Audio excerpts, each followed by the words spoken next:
kita semuslim seiman yang dirahmati Allah Subhanahu wa taala, sebuah nikmat yang Allah curahkan kepada kita yang tersirat di dalam kitab mahfuzah, yakni nikmat yang paling terbesar, yaitu as-sihhatu ni'matun fudlah. Kesehatan itu adalah nikmat yang paling utama. Dengan kesehatan kita dapat melaksanakan sebuah acara rutin kegiatan pondok pesantren kita, yakni pengajian bulanan Tastafi untuk khususnya wali santri dan umumnya untuk seluruh kaum muslimin, yang insya Allah akan kita adakan sebentar lagi, yang dipimpin oleh narasumber seorang ulama Aceh yang sangat masyhur, yaitu Syekhuna, guru kita tercinta Walid dari Matangkuli, Aceh Utara. Sekian yang dapat kami sampaikan.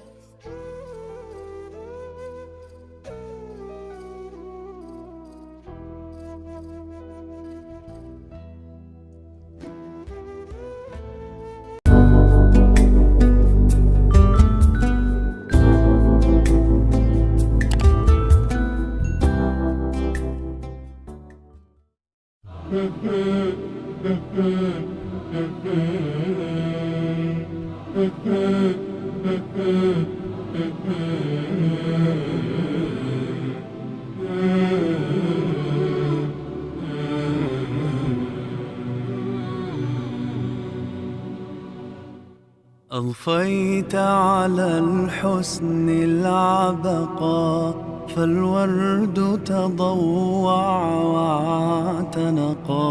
حسن يا رب لنا الخلقا، طهره فلا يحوي نزقا. أضفيت على الحسن العبقى، فالورد تضوع واعتنقا. حسن يا رب لنا الخلقا، طهره فلا يحوي نزقا. واجعله يقلد في صبر للهادي في حسن خلقا.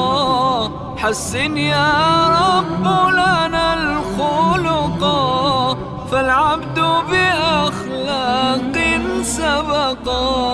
أضفيت على الحسن العبقا، فالورد تضوع واعتنقا.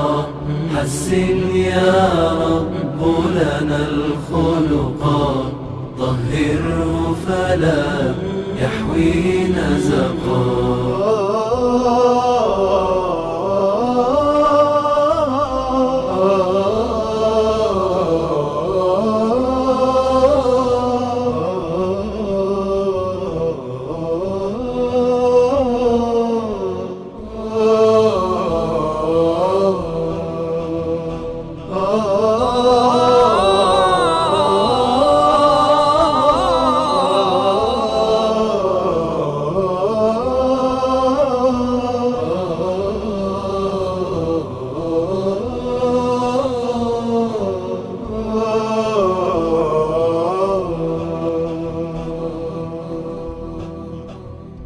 في جنة خلد مقعده، في قربك أحمد ملتحقا.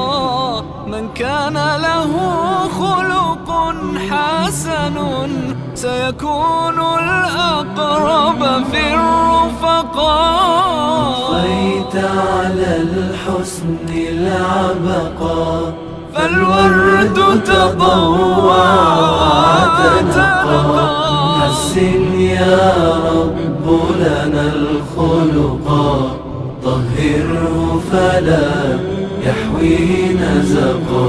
كم أثنى الله على خلق في أحمد أصدق من صدقا. يا نبي سلام عليك، يا رسول سلام عليك، يا حبيب سلام عليك، صلوات الله عليك. يا نبي سلام عليك، يا رسول سلام عليك، سلام عليك